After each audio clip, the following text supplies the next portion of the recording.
Assalamualaikum. Indok, indok. Makanan bocah. Musim hujan begini, pengennya ngemil mulu. Kopi dah, timbalannya.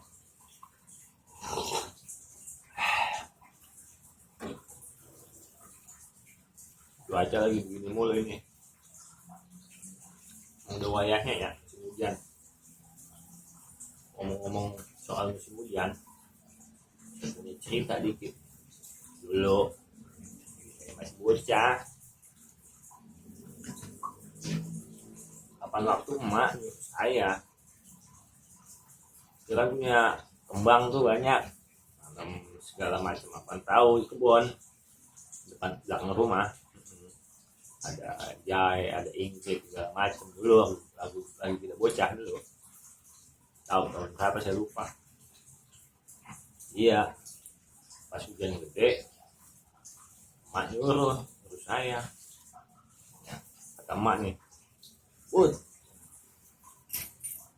tar katanya lu siramin kembang emak ya sama kuning klik gitu, kata mak.